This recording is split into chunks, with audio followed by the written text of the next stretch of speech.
Frères et sœurs, bonjour et bon sabbat dans le Seigneur. Que la grâce et la paix vous soient données de la part de notre Père et de notre Seigneur Jésus-Christ. Amen.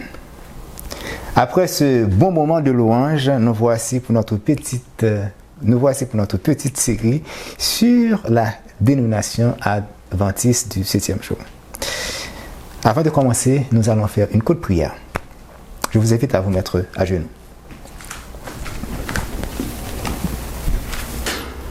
Père Céleste, nous te disons merci pour ton amour envers nous. Merci pour le don de ton unique Fils, Jésus-Christ. Tu as pris le grand risque d'envoyer Jésus-Christ, ton Fils, mourir sur cette terre. Que ta volonté soit faite dans cette maison, que ta volonté soit faite dans la vie de nos frères et sœurs qui nous écoutent présentement. Et nous te disons merci pour le message du jour. Merci de nous inspirer ces choses. Merci de nous dicter ce que nous devons écrire. Maintenant, le moment est arrivé où nous allons partager ces choses avec nos frères et sœurs. Alors, accorde-nous ton Esprit Saint et permets, Seigneur Dieu, que nos frères puissent réfléchir, puissent prendre la décision, Seigneur Dieu, de marcher avec toi dans toute la vérité. Qu'il soit ainsi, au nom de ton Fils Jésus-Christ qui vit et qui règne au siècle des siècles. Amen.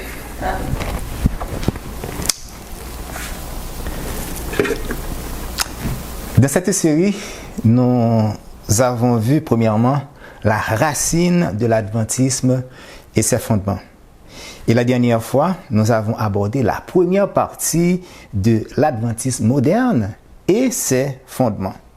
Nous avons apporté des preuves confirmant que l'organisation de l'Église adventiste du 7e jour a bel et bien modernisé par rapport à ses enseignements, ses doctrines et ses croyances fondamentales. Les dirigeants de l'Église adventiste peuvent le cacher à leurs membres, mais ils ne peuvent pas nier que l'Église adventiste a bel et bien modernisé.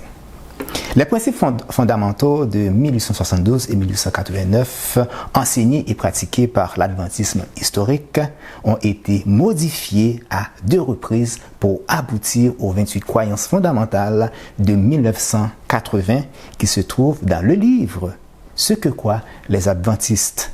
Ces nouvelles 28 croyances sont aussi disponibles partout sur le web.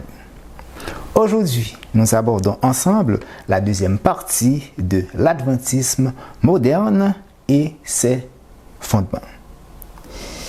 Bien qu'une minorité de frères et de sœurs peut apprécier nos différents sujets, cependant, il y a quand même une majorité de personnes qui voient d'un très mauvais œil nos présentations. Sommes-nous là pour satisfaire une majorité ou une minorité? Non. Devons-nous garder le silence par crainte de choquer leurs sentiments? Non. Devons-nous nous taire par crainte de porter préjudice à leur influence tandis que des âmes sont séduites? Non. Avec l'aide de Dieu et sa puissance, nous allons continuer dans ce travail. Au chapitre 24 du livre Message choisi, volume 1 de Sir White, se trouve un texte nous conseillant de ne pas faire de compromis, mais de démasquer les sophismes qui minent les piliers de notre foi. Lisons. Voici le message que je vous adresse. Ne consentez pas plus longtemps à écouter sans protestation la perversion de la vérité. Démasquez les sophismes prétentieux qui tendent à faire ignorer la vérité par nos prédicateurs, nos médecins, nos ouvriers médico-missionnaires. Chacun doit désormais se tenir sur ses gardes. Dieu demande à des hommes et femmes de se ranger sous la bannière ensanglantée du prince Emmanuel. J'ai reçu l'ordre d'avertir notre Église car beaucoup courent le danger de recevoir des théories et des sophismes qui minent les piliers de notre foi. Alors, avec la puissance du ciel qui nous assiste, nous allons continuer dans notre travail. Nous vous invitons à ouvrir votre Bible dans le chapitre 6 de Luc pour lire le texte de base de notre petite série. Lisons les versets 47 à 49. Luc 6, versets 47 à 49. Je vous montrerai à qui est semblable tout homme qui vient à moi et qui, entendant mes paroles, il les met en pratique. Il est important de le mentionner, frères et sœurs. L'homme qui vient à Christ entend ses paroles et les met en pratique. À quoi ressemble cet homme? Jésus nous donne la réponse. Verset 48. Il est semblable à un homme qui, bâtissant une maison, a creusé profondément et a posé le fondement sur le roc. Une inondation est venue et le torrent s'est jeté contre cette maison sans pouvoir l'ébranler. Pourquoi? Parce qu'elle était bien bâtie. Une maison dont sa fondation se trouve enracinée dans un roc ne peut être ébranlée. C'est l'image que Jésus a utilisée pour s'exprimer de l'homme qui entend et qui met en pratique ses paroles. Mais que dit Jésus concernant l'homme qui agit de façon contraire? Voici ce qu'il mentionne au verset 49. Mais celui qui entend et ne met pas en pratique est semblable à un homme qui a bâti une maison sur la terre, sans fondement. Le torrent s'est jeté contre elle. Aussitôt, elle est tombée et la ruine de cette maison a été grande. Frères et sœurs, c'est la parole de Jésus. Je vous l'avais déjà mentionné. Le but de cette petite série sur notre Église, c'est pour vous inviter à sonder les fondements sur lesquels se trouve l'adventisme d'aujourd'hui par rapport à l'adventisme d'hier. Ne vous laissez point entraîner par des doctrines diverses et étrangères, nous dit Hébreux 13, verset 9. Dans cette présentation, nous allons prendre les premiers points des 28 croyances fondamentales de l'adventisme moderne, qui sont les Saintes Écritures, la Trinité, le Père, le Fils, le Saint-Esprit. Afin de les comparer aux premiers points de doctrine de l'adventisme historique qui paraît avoir une similitude par leur appellation. Pour l'adventisme historique, nous allons prendre les trois premiers qui sont Dieu, le Fils de Dieu, les Saintes Écritures. Peut-être vous êtes en train de dire en vous-même, mais frère René Martin a oublié de mentionner le Saint-Esprit. Je dois vous dire que ce n'est pas du tout un oubli, frères et sœurs. Le Saint-Esprit ne se trouve nulle part dans les points de doctrine de 1872 à 1889. Néanmoins, voici la liste des points de doctrine de 1889. Elle comporte 28. Par contre, celle de 1872 comporte 25. Dieu, le Fils de Dieu, les Saintes Écritures, le baptême, la nouvelle naissance, la prophétie, les chaînes prophétiques, les moqueurs des derniers jours, la purification du sanctuaire, le sanctuaire céleste, la loi immuable de Dieu, le sabbat, la réforme du sabbat prophétisé, un peuple particulier, l'habillement chrétien, les obligations financières, la conversion, justification et grâce en Christ, les dons spirituels, les messages des trois anges, le jugement investigatif, le lieu des morts, l'état des morts, les deux résurrections, le changement, le millénium, la troisième venue, les nouveaux cieux et la nouvelle terre. Ce sont là les différents points de doctrine qui se trouvent dans la déclaration de 1889 des principes fondamentaux enseignés et pratiqués par les adventismes du 7e jour au temps de nos pionniers. Comme vous l'avez remarqué, l'adventisme historique n'avait pas le Saint-Esprit comme un point de doctrine dans sa liste. Leroy Froom nous l'avait mentionné en quelque sorte dans son livre Movement of Destiny, quand les dirigeants de l'œuvre lui avaient demandé de préparer une série d'études pour l'Institut pastoral de l'Union d'Amérique du Nord. Voici sa confession. Alors qu'entre 1926 et 1928, nos dirigeants me demandèrent de donner une série d'études sur l'Esprit Saint pour l'Institut pastoral de l'Union d'Amérique du Nord de 1928, j'ai remarqué que, mis à part les pistes inestimables fournies par l'Esprit de prophétie, il n'y avait quasiment rien dans notre littérature à même de présenter un exposé biblique clair dans ce vaste champ d'études. Jusque-là, aucun livre capable de me mettre sur la voie n'avait été publié sur le sujet. Dans ce cas, les Waifoum étaient obligés de se documenter dans les écrits du monde protestant et catholique pour préparer cette série d'études sur le Saint-Esprit. Dans la prédication titrée « Les Saintes Écritures et la Sainte Trinité », nous avons précisé les raisons pour lesquelles nos pionniers avaient pris la décision de publier la liste des principes fondamentaux de 1872. Revoici les raisons. Lisons.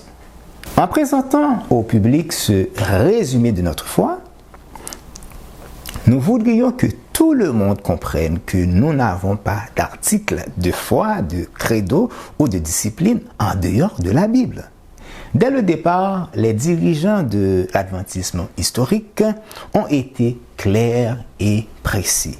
Dans leur liste, il n'y a pas de credo ou de discipline en dehors de la Bible. Tous les points de doctrine qui se trouvent dans leur liste sont bibliques. Nous continuons. Nous n'éditons pas cela comme ayant une autorité quelconque au sein de notre peuple, ni comme une tentative d'uniformiser nos croyances en un système de foi. Mais il s'agit d'une courte déclaration de ce qui est et a très largement été sa position. Écoutez bien ce qui va être dit. Ils vont nous évoquer la première raison pour laquelle ils avaient décidé de publier ces principes fondamentaux. Nous sommes souvent appelés à répondre à des questions à ce sujet. C'est quoi la première raison? Les théologiens des autres dénominations questionnaient assez souvent nos pionniers sur leur enseignement. Maintenant, raison numéro 2. Et parfois, à corriger de fausses déclarations qui circulent contre nous, ainsi qu'à extirper de fausses impressions reçues par ceux qui n'ont pas eu l'opportunité de se familiariser avec notre foi et notre pratique. Notre seul objectif est de pourvoir à cette nécessité. À maintes reprises, nos pionniers devaient corriger de fausses déclarations qui circulaient contre l'Église. Reprenons les deux premières raisons. La première, c'est par rapport au questionnement des autres pasteurs et théologiens. La deuxième, c'est dans le but de corriger de fausses déclarations et impressions que les ignorants pouvaient avoir de notre Église. On continue. En tant qu'adventistes du 7e jour, nous désirons simplement que notre position soit comprise et nous sommes plus concernés à ce sujet. En voici une dernière et troisième raison juste. Écoutez, parce qu'ils sont nombreux à se nommer adventistes du 7e jour, tout en tenant des vues que nous n'approuvons pas, dont certaines, nous le pensons, vont à l'encontre des principes les plus clairs et les plus importants de la parole de Dieu. La troisième et dernière raison est au fait qu'il y avait plusieurs personnes en leur sein qui se disaient adventistes, mais rejetaient les doctrines fondamentales les plus importantes qui les différenciaient des autres dénominations chrétiennes. C'était pour ces raisons fondamentales que l'adventisme historique avait publié cette déclaration des principes fondamentaux. Dans le livre Le ministère évangélique, Sir White a dit ceci. C'est à la page 283, paragraphe 1. Nous ne devons pas chercher à affaiblir les vérités particulières qui nous ont séparés du monde et qui nous ont fait ce que nous sommes, car elles sont lourdes de conséquences éternelles. Impossible de se dire adventiste du 7e jour si on rejette les principes fondamentaux qui font l'adventisme. Ça a du sens. Vous et moi, nous savons qu'après la mort de Sir Ellen G. White en l'an 1915, l'Église s'est modernisée en rejetant les points de doctrine de 1872-1889. Cependant, quelle raison a-t-elle évoquée pour publier la nouvelle liste de déclarations que nous connaissons sous le nom les 28 croyances fondamentales de l'Église adventiste de 1980? La réponse à cette question se trouve à la page 9 du livre « Ce que croient les adventistes ».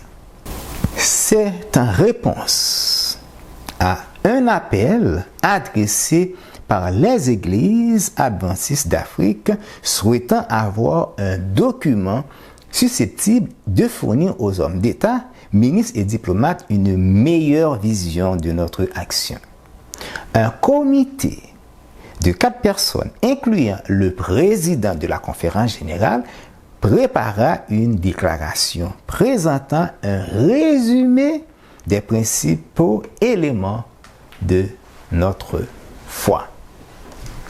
Par rapport à ce que nous venons de lire, il n'y a que Nell Wilson, le père de Ted Wilson, étant président de la conférence générale à l'époque, qui pouvait faire partie du comité de 4 personnes afin de préparer et présenter ce nouveau résumé de 28 points de doctrine fondamentale, comme il est mentionné dans le livre. L'Église a agi avec audace. Je vais m'expliquer. L'Église ne pouvait pas dire que les doctrines de base de l'adventisme historique étaient fausses. Avancer une pareille chose, c'est dire que l'adventisme était construit sur l'erreur. Ainsi, le déchirement allait être énorme, sévère et catégorique. L'Église a utilisé de préférence la phrase « c'est une meilleure vision de notre action ». Lisons maintenant le prochain paragraphe que l'Église a évoqué pour publier sa meilleure vision d'action. Cette déclaration de 22 croyances fondamentales publiée pour la première fois dans l'annuaire de 1931 y figura jusqu'à ce que la session de la conférence générale de 1980 l'ait remplacée par une liste semblable mais plus exhaustive en 27 paragraphes sous le titre « Croyances fondamentales des adventistes du 7e jour ». En vérifiant dans le dictionnaire Larousse, le mot exhaustif veut dire qui épuise un sujet, une matière. Et les synonymes de exhaustif sont complet, intégral. Donc, en utilisant le mot plus exhaustif, l'Église veut faire croire à ses membres que les points de doctrine de nos pionniers étaient incomplets ou superficiels. Ainsi, les 28 croyances fondamentales de l'adventisme moderne ne peuvent faire objet d'aucune restriction. Pourquoi? Parce qu'elles sont complètes et exhaustives. C'est en ce sens que nous allons faire un parallèle entre les deux époques des premiers points de doctrine. Lisons le Père. Nous allons commencer avec le 3e point de l'adventisme moderne, qui est le Père. Lisons. Lisons le Père de l'adventisme moderne. Dieu le Père éternel est le Créateur, la source, le soutien et le souverain de toute la création. Il est juste et saint, miséricordieux et compatissant, lent à la colère, riche en bienveillance et en fidélité. Les vertus et les facultés manifestées par le Fils et le Saint-Esprit sont aussi révélatrices du Père. Dans la doctrine Le Père de l'adventisme moderne, nous pouvons voir qu'il y a un manque de précision dans sa formulation. L'Église n'a pas du tout précisé que le Père est un être personnel et un Dieu unique. Non, elle ne peut pas le faire, elle ne pouvait pas non plus le faire. Pourquoi, d'après vous? Tout simplement, cela détruirait leur premier point qui est la Trinité. Parce que le seul Dieu de l'adventisme moderne prend trois êtres distincts pour le composer, et ces trois êtres distincts sont le Père, le Fils, le Saint-Esprit, unité de trois personnes coéternelles. Qui veut dire, en l'absence d'un des trois, il n'y a pas de divinité. Pendant qu'on y est, faisons la lecture du deuxième point de doctrine de 1980, qui est la Trinité, afin de nous rendre compte de l'identité du Dieu unique de l'adventisme moderne. La Trinité. Il y a un seul Dieu, Père, Fils et Saint-Esprit, unité de trois personnes, coéternelles. C'est quoi l'identité du Dieu seul de l'adventisme moderne? La réponse est Père, Fils, Saint-Esprit. Continuons.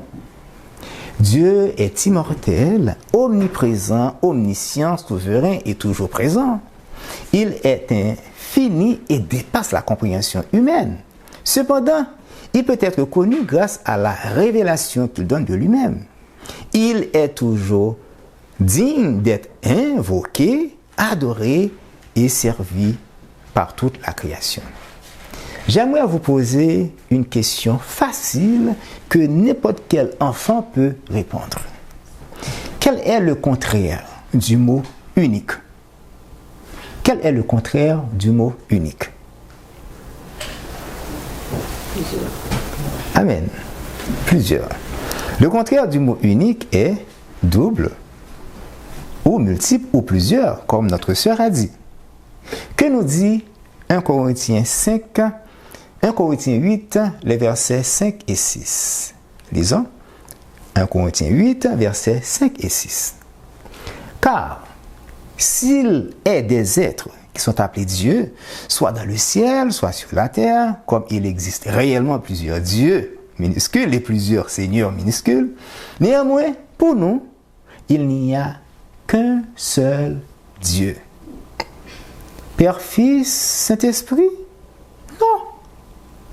Mais qui est ce Dieu? Qui est ce seul Dieu?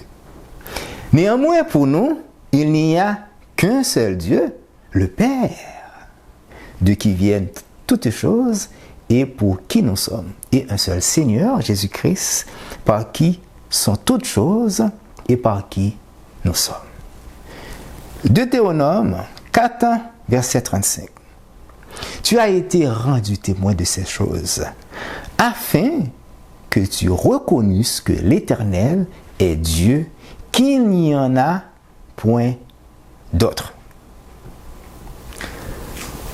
Dans la théologie de l'adventisme moderne, le mot seul et unique perdent leur signification.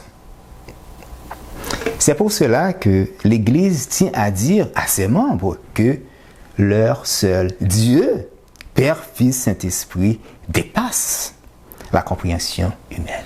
Oui, mes frères et sœurs, effectivement, cela nous dépasse. Donc, à cause de la Trinité, la doctrine, le Père de l'adventisme moderne, ne peut pas être identifié comme un Dieu unique et un être personnel tel que la Bible nous l'indique.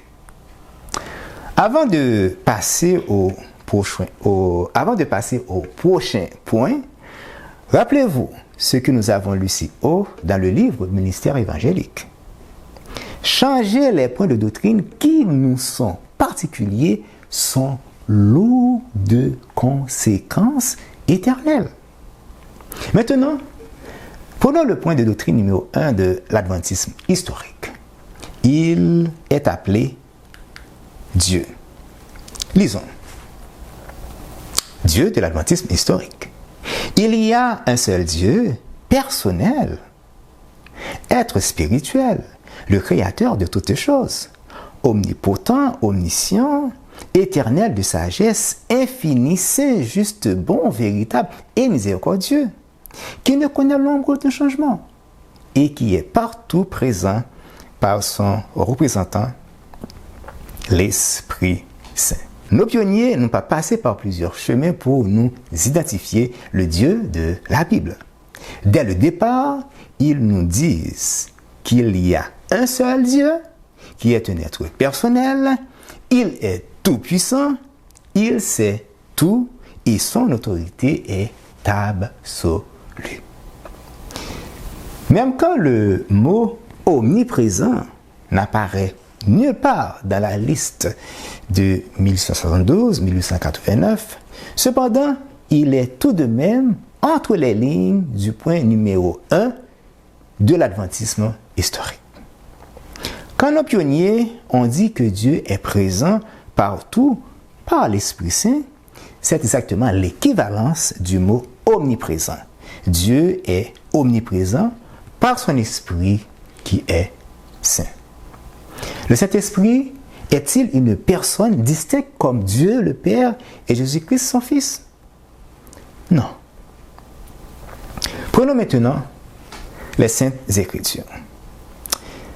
Avant d'aborder ce point de doctrine qui est une importance vitale pour l'Église, nous vous invitons à lire un court texte de l'Esprit de prophétie qui se trouve à la page 19 du premier chapitre du livre Éducation de Sœur Ellen G. White. Ce texte que nous allons lire décrit correctement non seulement l'importance des Saintes Écritures, mais aussi la nécessité de connaître le Dieu créateur et Jésus-Christ, le Rédempteur, tels qu'ils sont révélés dans la parole de Dieu. Éducation, page 19, paragraphe 2. Nous avons besoin de la révélation plus complète que Dieu donne de lui-même dans sa parole écrite. Les Saintes Écritures sont le critère parfait de la vérité. Les Saintes Écritures sont le critère parfait de la vérité. C'est pourquoi nous devrions fonder sur elles tout notre système éducatif pour acquérir une éducation digne de ce nom. Nous devons connaître Dieu le Créateur et Christ le Rédempteur tels qu'ils sont révélés dans la parole sacrée. Mes frères et sœurs, les Saintes Écritures sont vitales pour nous les chrétiens. Il est donc important pour nous de les respecter. Psaume 119, verset 15 nous dit « Ta parole est une lampe à mes pieds et une lumière sur mon sentier. » C'est la parole de Dieu qui nous éclaire, la Sainte Écriture. Psaume 119, verset 160. Le fondement de la parole de Dieu est la vérité et toutes les lois de la justice sont éternelles. Après ce texte de Sœur Ellen G. White et ces deux versets, nous pouvons comprendre la raison pour laquelle l'adventisme moderne tenait à mettre les Saintes Écritures en première place de ces 28 croyances fondamentales. Cependant, a-t-elle respecté concrètement ce point de doctrine? La réponse à cette question est malheureusement non. Un gros non. Mes amis, lisons maintenant sa formulation des Saintes Écritures de 1980. Lisons maintenant la formulation des Saintes Écritures de 1980 de l'adventisme moderne. L'Ancien et le Nouveau Testament sont la parole de Dieu écrite, donnée par l'inspiration divine. Les auteurs inspirés ont parlé et écrit sous l'impulsion du Saint-Esprit. Dans cette parole, Dieu a confié à l'humanité la connaissance nécessaire au salut. Les Saintes Écritures constituent la révélation suprême, souveraine et infaillible de sa volonté. Elles sont la norme du caractère, le critère de l'expérience, le révélateur irrévocable des doctrines et le récit digne de confiance des interventions de Dieu dans l'histoire. Vous êtes d'accord avec moi que l'adventisme moderne a mentionné que Dieu, dans sa parole, a confié à l'humanité la connaissance nécessaire du salut. Donc, l'homme à qui cette parole est donnée doit se contenter de ce qui lui est révélé sans aller chercher des choses en dehors des Saintes Écritures. Bien que l'adventisme moderne a dit que la parole de Dieu est la révélation suprême, infaillible et irrévocable, cependant, l'Église n'a pas respecté sa propre formulation des Saintes Écritures et viole en même temps la parole de Dieu. Après le point de doctrine numéro 2 qui est la Trinité, doctrine qui n'est pas mentionnée nulle part dans les Saintes Écritures, l'Église nominale a annulé la parole de Dieu au profit de la tradition. Maintenant, nous vous invitons à lire les Saintes Écritures de 1872-1989. Il s'agit du point numéro 3 de la liste de l'adventisme historique. Les Saintes Écritures de l'adventisme historique. Les Saintes Écritures de l'Ancien et du Nouveau Testament furent données par l'inspiration de Dieu. Elles contiennent une révélation complète de sa volonté pour l'homme et elles sont la seule règle de foi et de pratique infaillible. La différence est flagrante, mes frères et sœurs. Cette formulation est nettement plus courte, mais apporte une définition claire et précise des Saintes Écritures. Nos pionniers ont mentionné que la révélation de Dieu est complète. Et ils ont respecté cette parole. Ils n'ont rien ajouté dans les principes fondamentaux de 1972-1989 qui ne se trouvent pas dans la Bible. Les Saintes Écritures sont la seule règle de foi et de pratique infaillible de l'adventisme historique. Nous allons faire une comparaison entre le Fils de l'adventisme moderne et le Fils de Dieu de l'adventisme historique. La doctrine, le Fils de l'adventisme moderne. Dieu le Fils éternel s'est incarné en Jésus-Christ. Par lui, tout a été créé. Par lui, le caractère de Dieu s'est révélé. Le salut de l'humanité s'est accompli et le monde est jugé. Éternellement et véritablement Dieu, il est aussi devenu véritablement homme, Jésus le Christ. Il a été conçu du Saint-Esprit et il est né de la Vierge Marie. Il a vécu et a été soumis à la tentation en tant qu'homme, mais il a donné l'exemple parfait de la justice et de l'amour de Dieu. Ces miracles ont mis en évidence la puissance de Dieu et l'ont confirmé comme le Messie promis. Il a souffert. Il est mort de son plein gré sur la croix pour nos péchés à notre place. Il est ressuscité des morts et il est monté exercer un ministère en notre faveur dans le sanctuaire céleste. Il y a un manque de précision ici. Il dit, Jésus-Christ est monté pour exercer un ministère en notre faveur dans le sanctuaire céleste.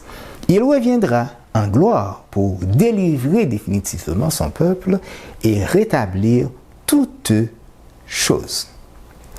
Par rapport à la doctrine de la Trinité, l'adventisme moderne ne pourra jamais nous présenter une compréhension biblique de la doctrine le Fils. Même quand ce que nous venons de lire paraît beau, néanmoins, nous allons essayer de voir ce qui se cache en arrière de ce texte qui paraît bien structuré. Le Fils que l'Église nominale nous présente, est-il effectivement le Fils littéral et engendré de Dieu le Père? Sage question. Dans la présentation de la première partie de l'adventisme moderne et ses fondements, nous avons fait mention d'un théologien et pasteur de l'Église adventiste nominale qui avait démissionné après avoir constaté le rejet volontaire des principaux fondamentaux que Dieu révéla à nos pionniers. Il nous avait dit que des mouvements au sein de l'Église adventiste avaient pour mission de débarrasser les enseignements de l'Église d'un littéralisme biblique exagéré. Il avait énuméré plusieurs points, incluant la compréhension spirituelle du Père et du Fils que l'Église adopta par rapport à la Trinité. Dans le modernisme de l'adventisme, l'Église a fini par adopter deux nouvelles méthodes d'interprétation tout en rejetant les 14 règles d'interprétation de William Miller. Je vous rappelle que les 14 règles d'interprétation de William Miller se trouvent sur le site lignesurligne.ca. Allez télécharger votre règle d'interprétation de William Miller. La première méthode est l'historico-critique et la seconde est l'historico-grammaticale. La première est libérale et la deuxième est conservateur. Dans le livre de Trinity, écrit par trois pasteurs qui sont Ruth Wyden, Jerry Moon et John Swift, a signalé que les deux premiers ont enseigné à Andrews University. Ces trois pasteurs ont amené un point à la page 94 de leur livre touchant la manière d'interpréter la Bible. Lisons. Un autre point important concerne la manière dont nous interprétons la Bible. La question est ici de savoir si nous devrions interpréter certains passages de manière littérale ou bien si nous pourrions les approcher sur un plan plus figuré. Peut-être pourrions-nous l'utiliser et peut-être pourrions-nous l'illustrer ainsi, alors que nous nous référons souvent à Jésus-Christ comme étant le Fils et que nous appelons fréquemment la première personne de la divinité, le Père. Voulons-nous vraiment prendre de telles expressions dans un sens totalement littéral? Ou bien serait-il plus approprié de les interpréter d'une manière plus métaphorique? J'aime ce mot. Serait-il plus approprié de les interpréter d'une manière plus métaphorique, qui s'inspire d'aspects sélectifs de la filialité et de la paternité? Ces théologiens, pasteurs et professeurs de Andrews University sont en train de nous convaincre, mes frères et sœurs, à ne pas prendre à la lettre Jean 3, verset 16. Il nous dit que nous devons interpréter et prendre la relation père-fils dans un sens métaphorique, une chose abstraite et non réelle. Dieu le Père, qui fait don de son Fils unique engendré, Jésus-Christ, de façon littérale, est problématique pour l'adventisme nominal et ses dirigeants. À la page 106 du même livre, voici ce qu'ils ont mentionné. N'est-il pas relativement clair que les textes à problème deviennent des problèmes uniquement lorsqu'une personne adopte une interprétation exclusivement littérale d'expressions telles que Père, Fils, premier-né, unique engendré, engendré, et ainsi de suite. Un tel littéralisme va-t-il à l'encontre du sens principalement figuré et métaphorique utilisé par les écrivains de la Bible lorsqu'ils se réfèrent aux personnes de la divinité? Ces trois pasteurs, théologiens et professeurs de Andrews University prennent considérablement le droit d'apporter une fausse interprétation de ce que les écrivains de la Bible ont mentionné. Il ne faut pas prendre les mots Père, Fils, premier-né, unique engendré et engendré de façon littérale. Pour eux, les écrivains de la Bible emploient ces mots dans un sens figuré, dans un sens métaphorique. Reprenons leur dernière question, mes frères et sœurs. Un tel littéralisme va-t-il à l'encontre du sens principalement figuré et métaphorique utilisé par les écrivains de la Bible lorsqu'ils se réfèrent aux personnes de la divinité? Le frottement des dirigeants de l'Israël moderne avec la bête et son image les ont poussés à utiliser aussi leur méthode d'interprétation. L'adventisme moderne a rejeté le littéralisme Père-Fils de la Bible. Sir Ellen G. White a raison de dire dans le numéro 2 de janvier 1900 de Review and World, il vous est impossible de vous unir à ceux qui sont corrompus et de rester purs. Dieu Christ et l'armée céleste voudraient que l'homme sache que s'il s'unit aux corrompus, il deviendra lui aussi un corrompu. Je vous rappelle que les évangéliques prennent le sabbat hebdomadaire pour un repos spirituel au lieu d'un repos littéral. C'est en ce sens que les protestants n'observent pas le sabbat, le saint sabbat de l'Éternel. C'est exactement du monde protestant que l'adventisme moderne prend sa méthode spirituelle d'interprétation des textes purement littéraux de la Bible. Dans le livre Question on Doctrine de Leroy Froom, livre qui a donné naissance aux 28 croyances de l'adventisme d'aujourd'hui, celui-ci a apporté un argument vide de bon sens et débile du premier mot utilisé jusqu'au dernier mot. Cet argument détruit considérablement le littéralisme de la Bible pour promouvoir le style métaphorique. Rendons-nous à la page 47 de Question on Doctrines. Leroy Froom qui parle.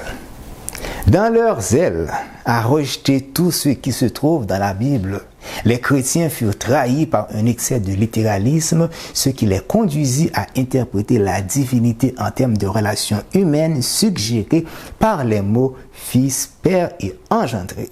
C'est-à-dire à une tendance à rejeter le mot non biblique Trinité et à affirmer que le Fils dut avoir un commencement dans le passé lointain.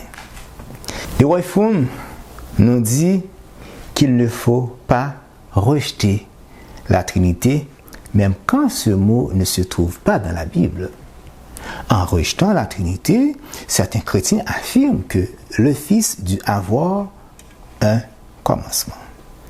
Pour Leroy Froom, la doctrine de la Trinité n'est pas vraiment une invention humaine, même quand ce mot et ce concept ne se trouvent pas dans la Bible, il ne faut pas le rejeter.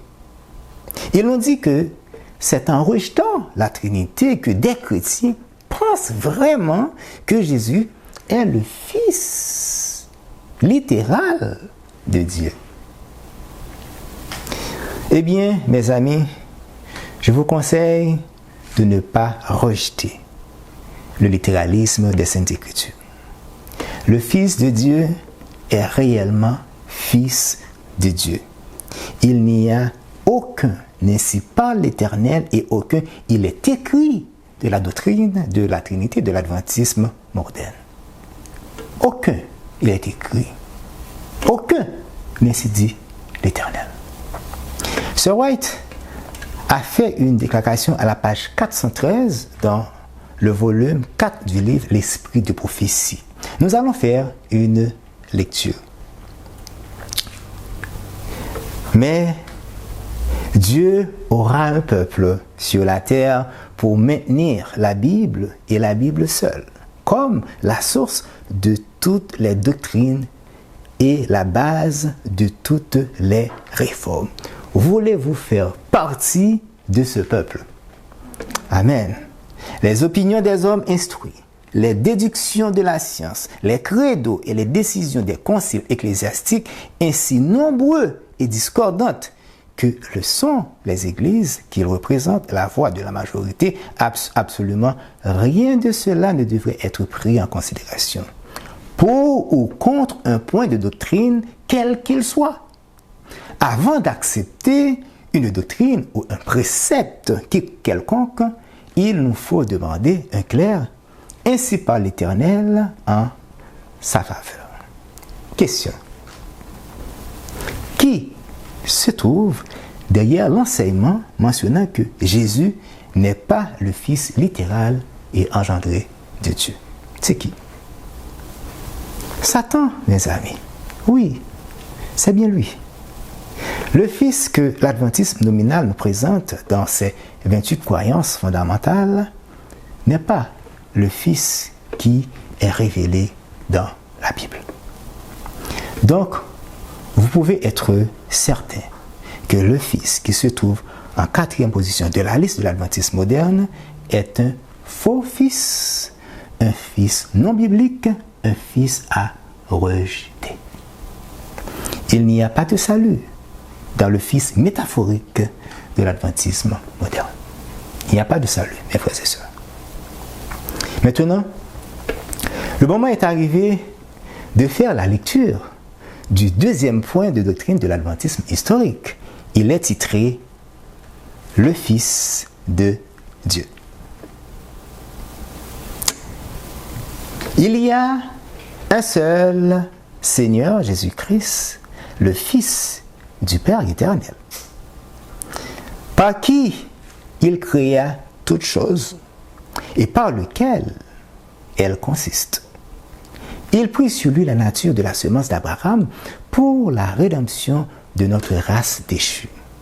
Il marcha parmi les hommes pleins de grâce et de vérité, vécut notre exemple, mourut notre sacrifice, fut ressuscité pour notre justification, monta aux cieux pour être notre seul médiateur dans le sanctuaire céleste, où, par son propre sang, il fait l'expiation de nos péchés. Expiation qui, loin d'avoir eu lieu à la croix, où n'eut lieu que l'offrande du sacrifice est la toute dernière partie de son œuvre de prêtre, selon l'exemple de la prêtrise lévitique qui préfigurait le ministère de notre Seigneur dans le ciel. Dès le commencement, nos pionniers ont été précis, toujours précis. Il y a un seul Seigneur, Jésus-Christ, le Fils du Père éternel. Est-ce de façon littérale? Oui, oui, vous pouvez être certain. Il s'agit réellement d'un Fils littéral et engendré. Nos pionniers étaient tous d'accord sur le littéralisme biblique Père-Fils. Ils ont appliqué la règle numéro 11 de William Miller qui dit « Quand un mot est utilisé au sens figuré, s'il donne du sens tel qu'il est, ne fait pas de violence aux lois simples de la nature, alors il doit être compris littéralement.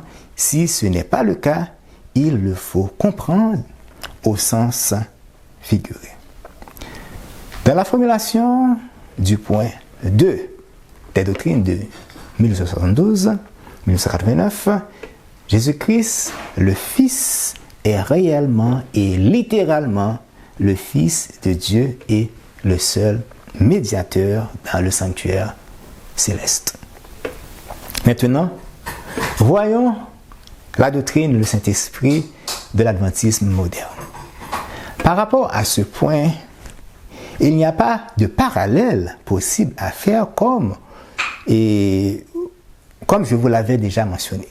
Le Saint-Esprit n'est pas un point de doctrine qui se trouve dans les principes fondamentaux enseignés et pratiqués de 1072-1889. Par contre, l'Esprit Saint est mentionné 4 fois dans 3 points de doctrine de l'adventisme historique. D'abord, dans le premier point qui est Dieu. Ensuite, dans le 14e point qui est la conversion.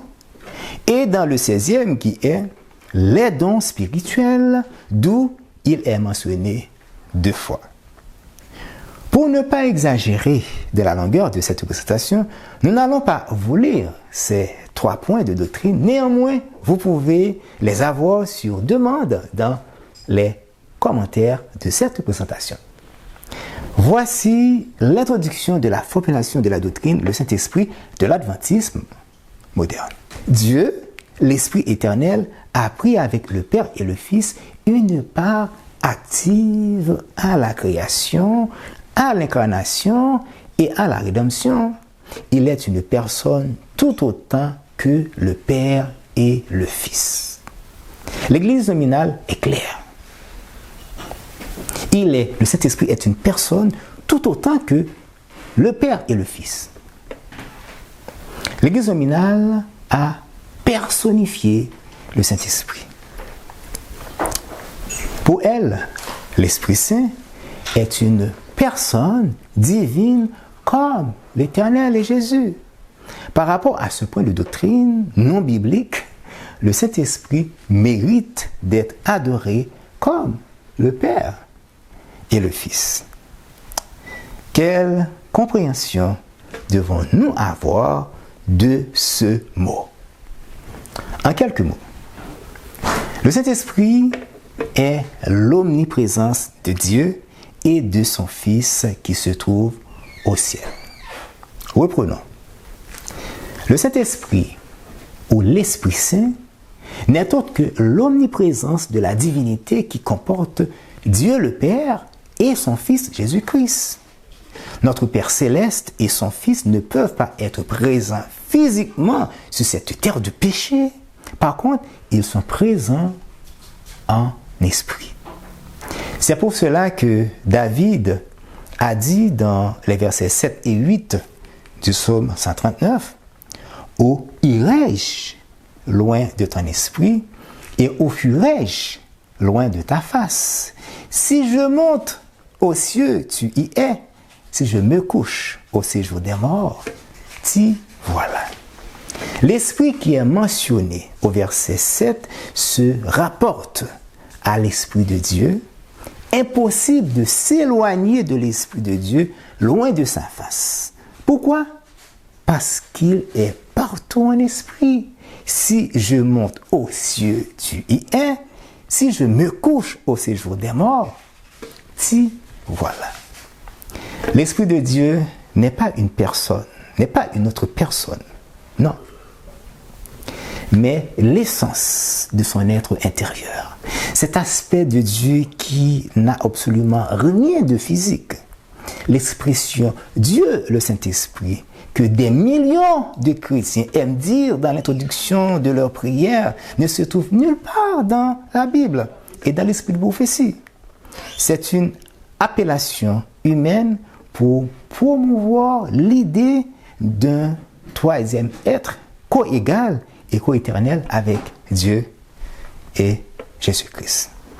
Mes amis, franchement, adorer le Saint-Esprit, c'est adorer l'ennemi des âmes qui n'est autre que Satan.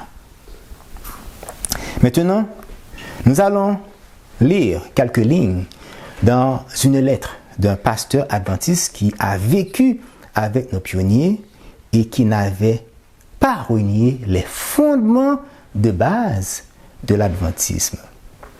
Il est mort en 1940 à l'âge de 88 années. Et il avait toute sa tête.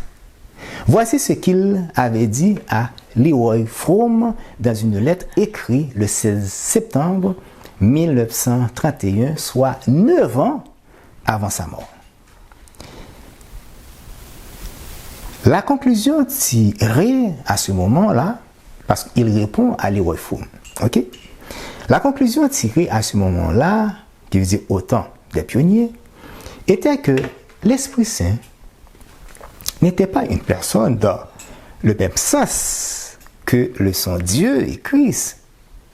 S'il en est ainsi, la même difficulté que rencontrent les Trinitaires quant aux personnes de Dieu et du Christ partout présentes serait rencontrée au sujet de l'omniprésence de l'Esprit Saint.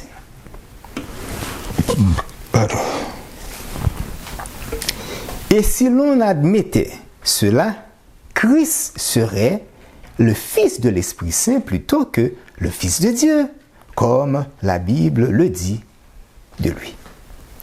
Effectivement, si l'Esprit Saint était une personne, comme le sont Dieu et Christ, on devrait dire de Jésus, le Fils de l'Esprit Saint, pas le Fils de Dieu. Pasteur Hampton Cottrell était surnommé par les adventistes modernes le vieux pionnier du mouvement.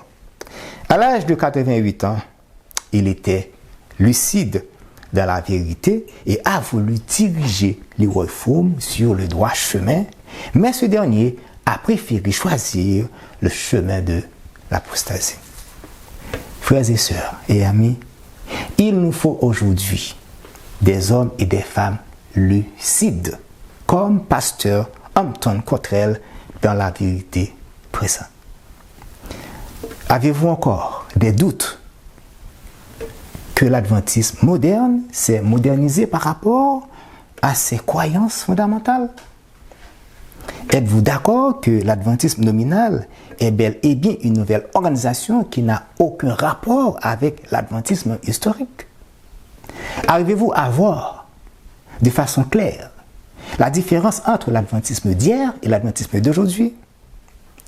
Frères et sœurs, c'était tout pour l'adventisme moderne et ses fondements. Que le Seigneur vous bénisse. Amen.